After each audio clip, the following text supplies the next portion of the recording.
은 로마서를 통해서 제일 먼저 이방인들이 죄인이다.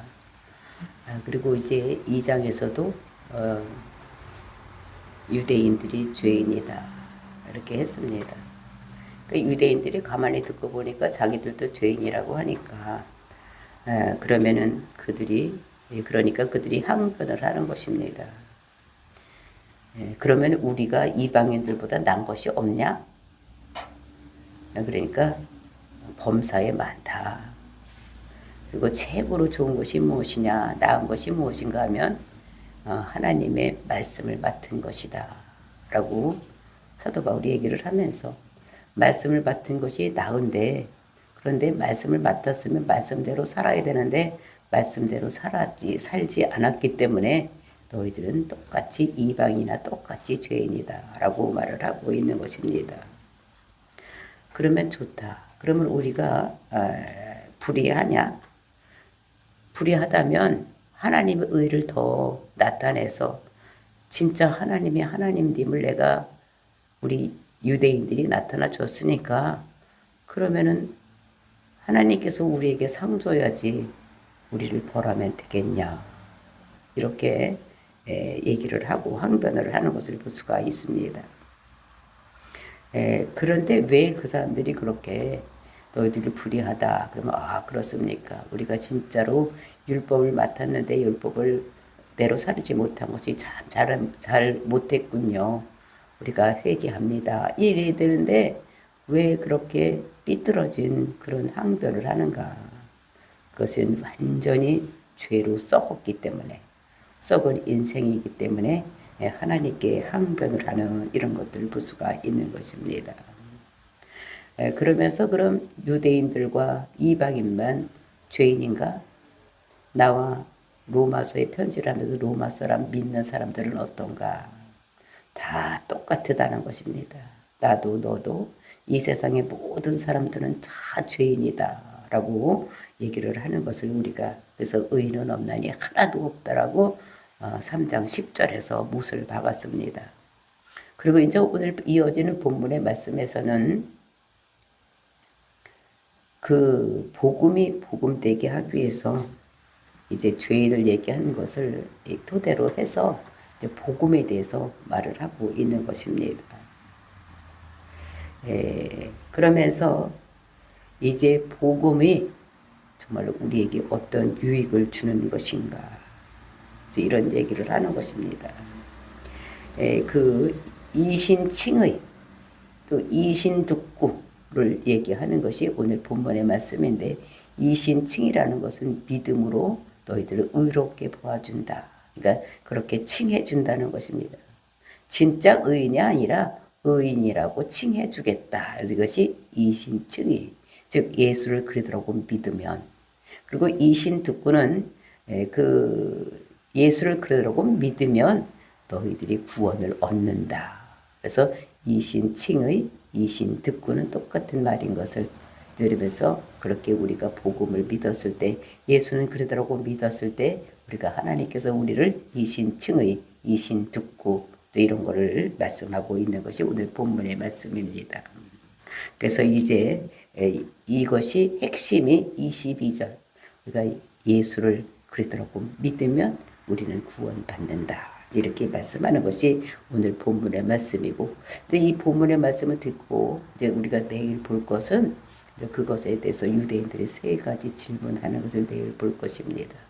그래서 일단은 오늘은 이제 복음이 무엇인가, 그래서 우리가 확실하게 알고 이 복음을 믿음으로 인해서 하나님으로부터 우리가 의인이라고 칭함을 받고 그 다음에 구원 얻는 저와 여러분이 되시기를 예수님의 이름으로 축원을 드립니다. 19절 말씀 보시겠습니다. 우리가 알거니와 무릇 율법이 말하는 바는 율법 아래 있는 자들에게 말하는 것이니 이는 모든 입을 막고 온 세상으로 하나님의 심판 아래 있게 하려 함이라. 그러니까 율법이 말하는 바는, 그 율법이 말하는 바는 뭐냐면 율법이 요구하는 것은 무엇인가를 얘기하고 있습니다. 그 율법을 유대인들에게 줬는데 그 율법이 말하는 것, 그 율법은 요구하는 것이 무엇이느냐. 율법을 보면은 뭘 하지 말아라, 무엇을 해라, 이런 것들 얘기를 하고 있어요. 이제 우리가 십계명을 보면 이제 우리가 하나님 앞에서 우리가 어떻게 해야 될 것인가, 또 사람들 사이에서 어떻게 살아가야 될 것인가를 해야 될 일과 하지 말아야 될 일 얘기를 하고, 또 그것을 더 자세히 풀어서 613가지로 해야 될 일과 하지 말아야 될 일을 말씀하고 있습니다. 그러니까 그것을 우리가 받았으면은, 유대인들이 받았으면 그거를 해야 된다고 생각하는 것은 해야지 되고, 하지 말아야 되는 것은 하지 말아야 되는데, 이 유대인들은 그 율법을 받았지만 머리는 알고 있지만 삶에서 그것이 나타나지 않고 있는 이런 것들을 얘기를 하고 있는 것입니다. 그래서 그 율법 아래에 있는 자는, 이것은 율법 아래에 있는 자들에게 왜 그 율법을 줬느냐. 그러니까 온 세상의 사람들의 입을 막고 심판 때에 항변하지 못하게 하기 위해서 율법을 주셨다는 것입니다. 그리고 두 번째 이유는 죄를 깨닫게 하기 위해서 율법을 주셨다고 이제 그 20절에서는 말씀하고 있습니다. 그러니까 율법을 준 이유를 첫 번째로는 모든 자의 입을 막아서 항변하지 못하게 하기 위해서. 그러니까 하나님께서 심판했을 때 왜 그거 가지고 심판을 하느냐라고 항변하지 못하게 하기 위해서 그렇게 한다고. 그러니까 율법이 요구하는 것은 그런 것이다라고 이 말씀을 하고 있습니다. 그러면서 20절 말씀에서 그러므로 율법의 행위로 그 앞에 의롭다 하심을 얻을 육체가 없나니 율법으로는 죄를 깨달음이니라 얘기를 하고 있는 것입니다. 그래서 하나님께서 유대인들에게 율법을 주면서 율법을 지키면 내가 어떻게 하겠다고 약속의 말씀을 주셨는데, 그 출애굽기 10절, 19장을 보면은 5절, 6절 보면은 너는 내 소유가 되겠다. 그러니까 나는 내 남편이 되고 너는 나의 부인이 되겠다라고 이렇게 소유를 말씀하고 있는 것을 볼 수가 있는 것입니다.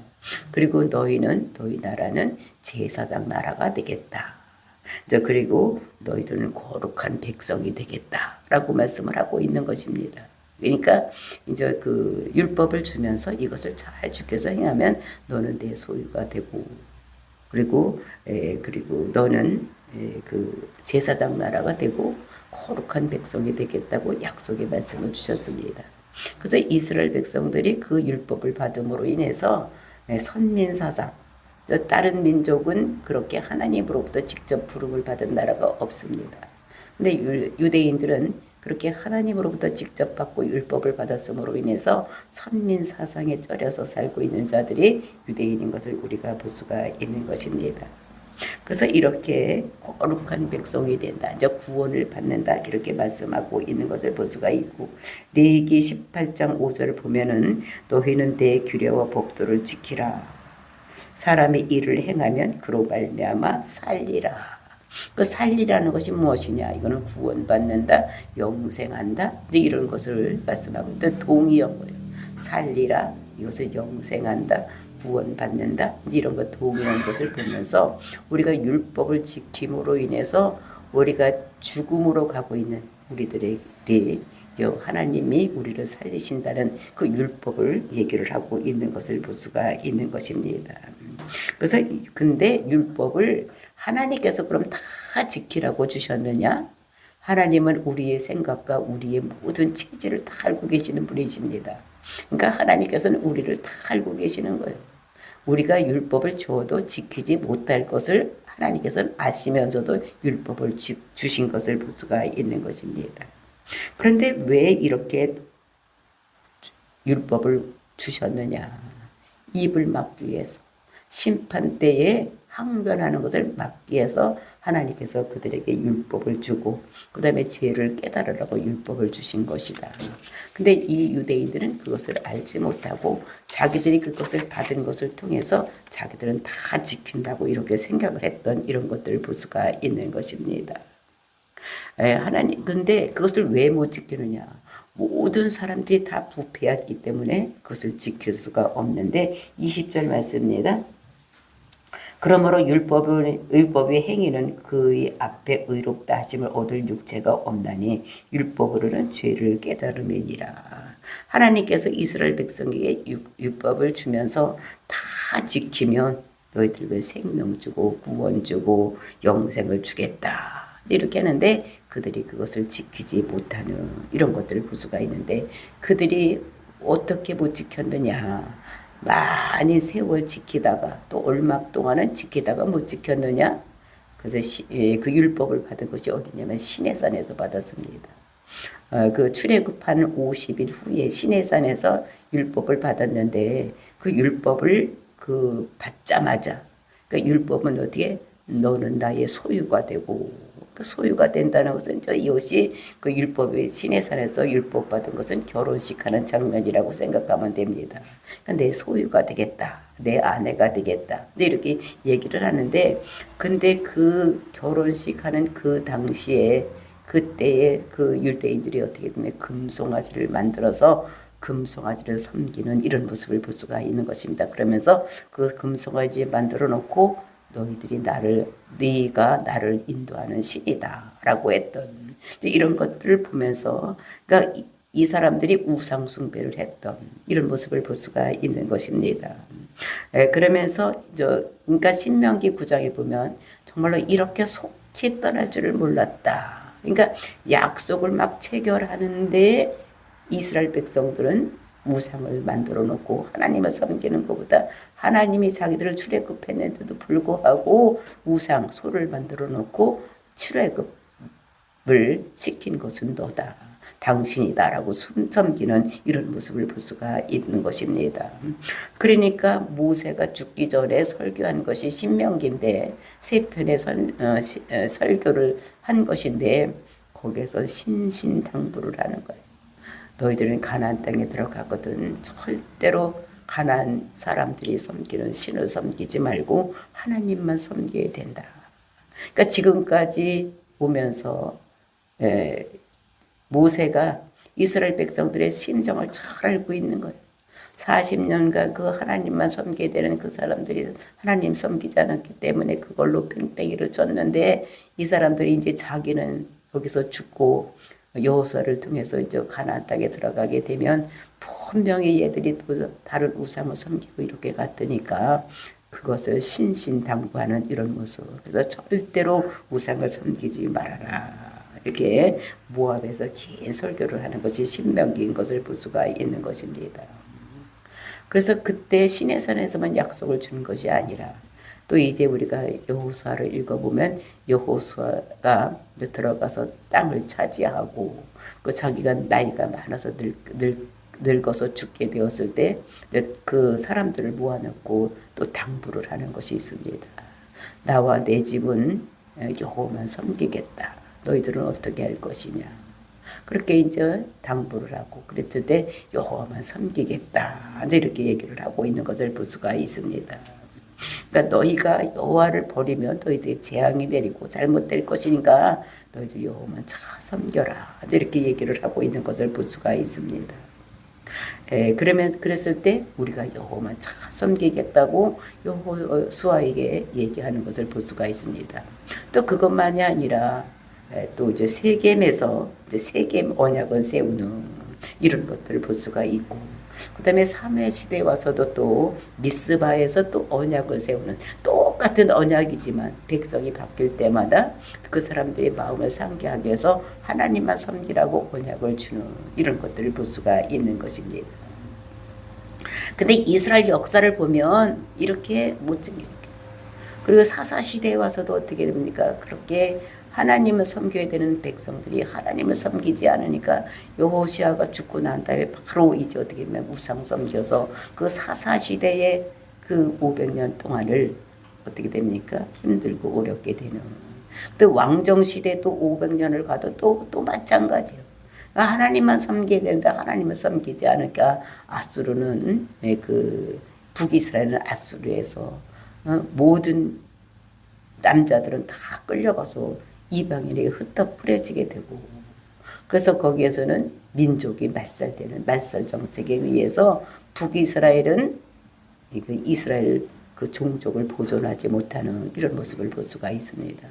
그리고 이제 남유다는 우상 숭배하다가 바벨론으로 포로로 잡혀가는 이런 것들.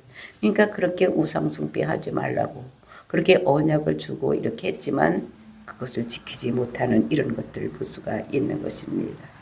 그래서 하나님은 이렇게 율법을 주신 것을 이렇게 지키지 못하고 뻔히 알았지만 입을 막기 위해서 그것을 주신 것이다. 이렇게 얘기를 하고 있습니다. 그래서 이것을 뭐냐면 죄를 깨닫게 하기 위해서 하나님께서 율법을 주신 것이다 라고 말씀하고 있습니다.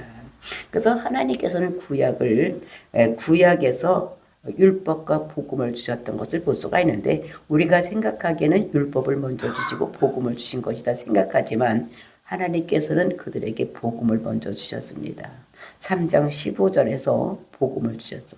여자의 후손이 와서 그 마귀의 머리를 받고 그 마귀는 그 여자의 후손의 발꿈치를 물을 것이다. 이런 복음을 먼저 주셨는데 그것을 깨닫지를 못하는 거예요. 그러니까 복음이 되지 못하기 때문에 율법을 주어서 죄를 깨닫게 하는 이런 것들을 볼 수가 있는 것입니다.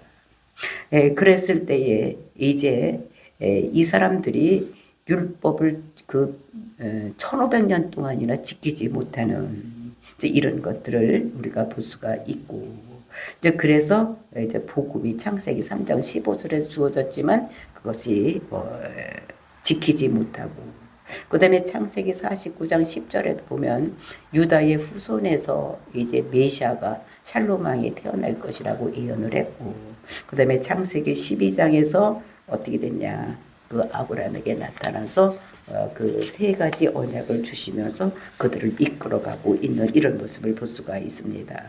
근데 복음을 먼저 주었는데 복음이 복음되지를 못하고 그것을 깨닫지 못하고 있었던 그래서 죄로 인해서 그들이 그것을 깨닫지 못하는 이런 것이 된 것을 볼 수가 있는 것입니다.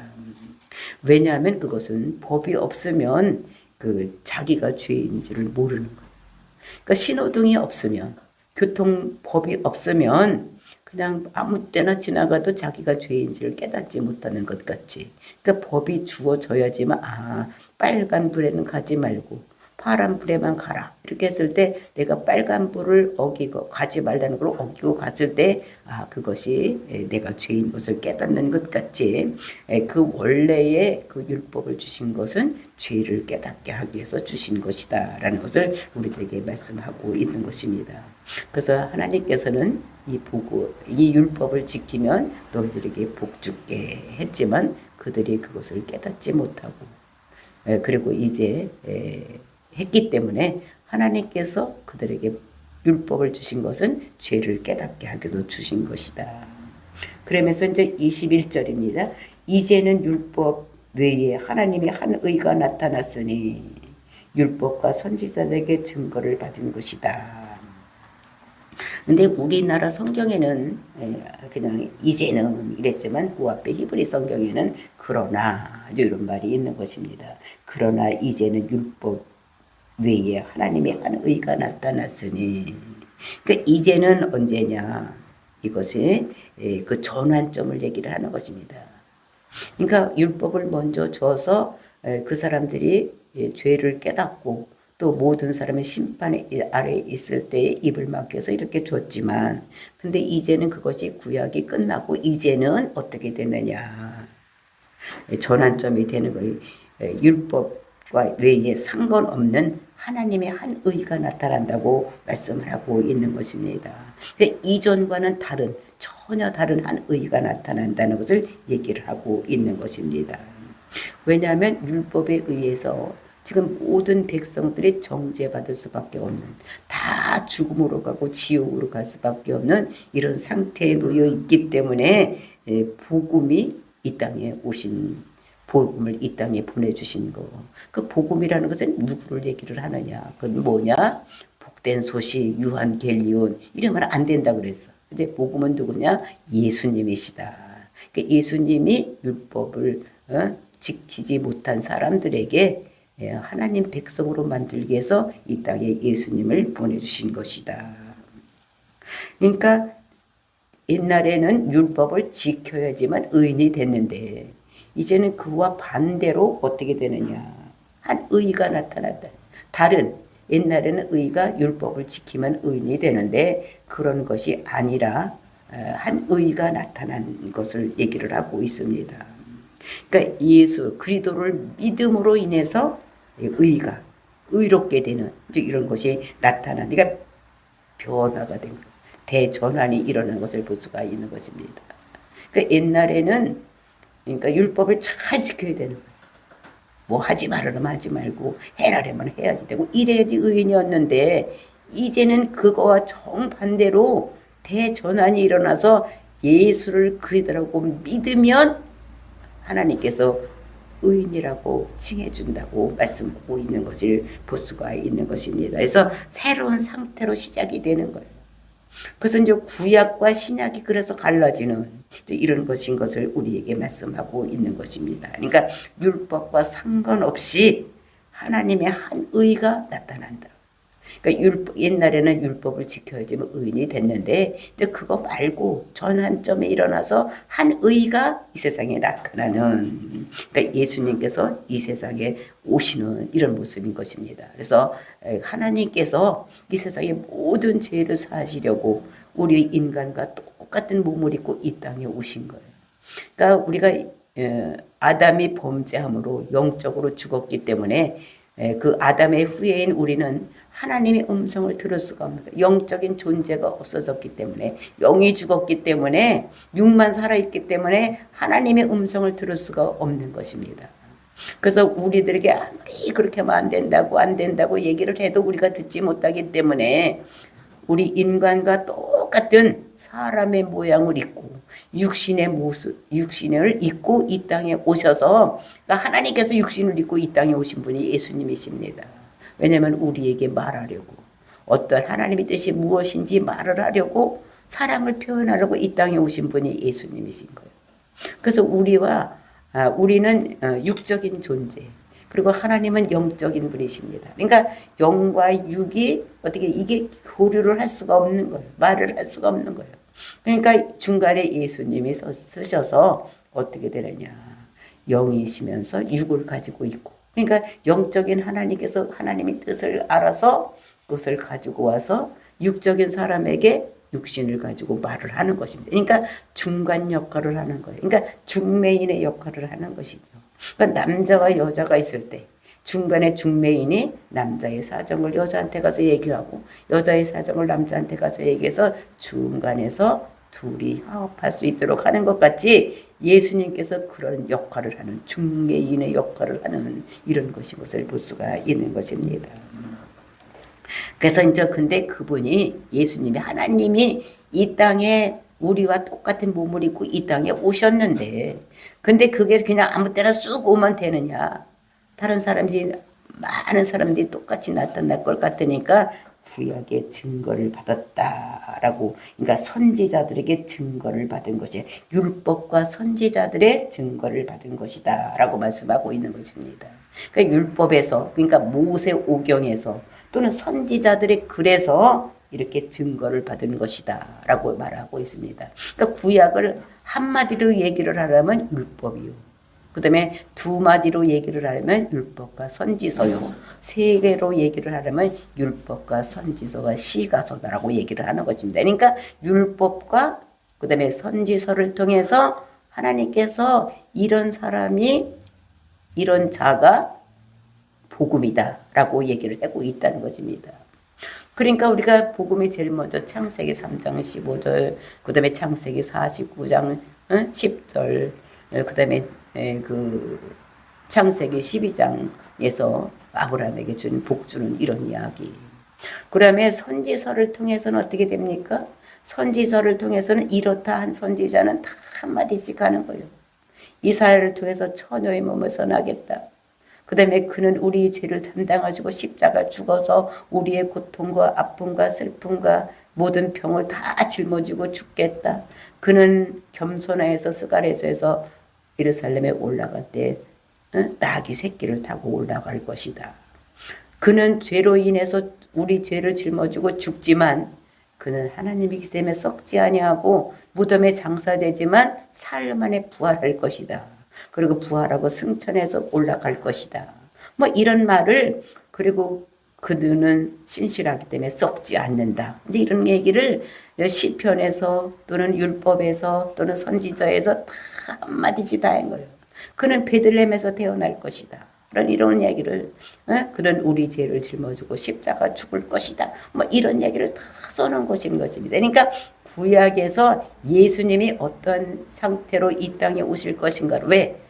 그런 사람이 많이 나타날 것을 아는 거예요. 어떤 사람이 나타나서 자기가 그리스도라고 하는 사람이 많이 있으니까 그런 것을 다 못을 밖에서 분별할 수 있도록 구약에다 다 게시해 놓고 있는 거지. 그래서 율법과 선지자들에게 증거를 받은 자들아이가. 그러니까 우리가 예수님, 좀 그리스도가 누구인가를 알려면은, 자기가 그리스도라고 얘기를 하면은, 네가 베들레헴에서 태어났냐? 그러면 어떻게 해요? 그리고 네가 다윗의 후손이냐? 네가 유다 집에서 태어났느냐? 네가 처녀의 몸에서 태어났느냐? 이렇게 물어봐서 그게 한 가지라도 아니면 아닌 거예요.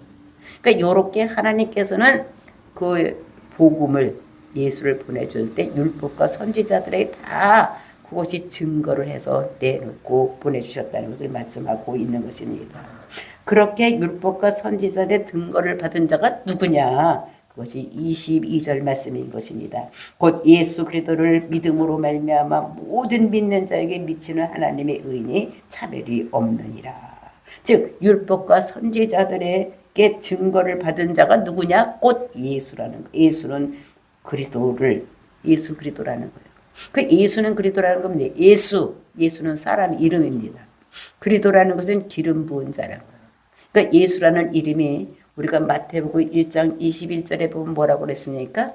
자기의 죄를, 그 자기 민족의 사람들의 죄를, 그 죄에서 구속할 자, 속량할 자가 누구냐면 예수라는 거예요. 그 예수라는 이름이 낳기 전에 써져 있었던 것을 볼 수가 있어요. 근데 그 예수는 사람 이름이요. 그리고 그리스도라는 것이 무엇이냐? 기름 부은 자, 즉 메시아라는 거예요. 그 기름을 부을 때 구약에서는 어떤 사람들에게 기름을 부었느냐? 왕을 세울 때도 기름을 부어서 세웠고, 제사장을 세울 때도 기름 부어서 세웠고, 선지자를 통해서도, 선지자를 세울 때도 기름 부어서 세웠어. 근데 이 예수는 그리스도라는 것은 예수님이 그리스도가 되는데 우리의 죄를 짊어지기 위해서 그리스도가 되신 거예요. 그러니까 왕도 되고 제사장도 되고 선지자도 된 이 세 개의 것을 모두 부어받고 오신 분이 누구냐면 그리스도라는 것을, 그러니까 기름 부은 자들, 무슨 뭐냐? 죄 문제를 해결하기 위해서, 죄 문제를 해결하기 위해서 기름 부어서 세운 사람이 예수다. 이것이 예수는 그리스도다라고 얘기를 하는 것입니다. 그래서 예수 그리스도를 믿음으로, 그러니까 뭐라고 믿냐? 예수를 뭐라고 믿냐? 그리스도라고 믿는 거예요. 그리스도라는 것이 무엇입니까? 내 죄를 해결하기 위해서 이 땅에 오셔서 내 죄를 짊어지고 십자가에서 죽은 거, 요거를 내가 믿는 거예요. 요거를 믿음으로 말미암아 모든 믿는 자에게 미치는 하나님의 의인이 차별이 없다.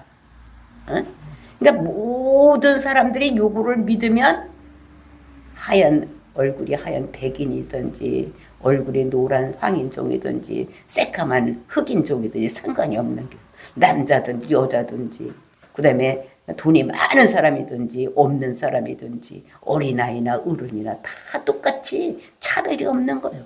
요것만 믿으면 어떻게 됩니까? 우리가 구원을 받는 이런 역사가 일어나는, 죄의 문제가 모두 해결되는. 왜냐하면 이 예수님께서는 이 세상에 오신 목적이 뭐냐? 우리의 죄 문제를 해결하기 위해서 오신 분이에요. 그래서 우리가 이 분이 내 죄를 짊어지고 십자가에서 죽었다. 피를 흘려서, 그러니까 피는 생명을 얘기를 하는 거예요. 그러니까 모든 생명을 위해서 다 자기의 생명을 다 흘려버린 거예요. 그래서 우리가 그거를 믿었을 때에 우리는 의인이 되는, 살아나는 이런 역사, 죄에서 모든 죄를 벗어버리는 이런 것이 된다는 것을 우리들에게, 그러니까 그런 의인이니까 차별이 없는 거예요. 그러니까 어떤 사람은 막 얼굴이 하얀 사람도 있고 키가 큰 사람도 있고 작은 사람도 있고 남자도 있고 여자도 있고 막 이렇게 되지만 누구든지 예수를 그대로 믿기만 하면 이게 의인이 되는 거예요. 그러니까 죄에서 벗어나게 되는 의인이라는 죄가 없는 상태를 얘기를 하는 것이. 그러니까 차별이 없는 것인 것입니다. 그래서 우리가 믿는 예수는 내 죄를 짊어지고 죽기 위해서 내 죄 문제를 해결하기 위해서 이 땅에 오신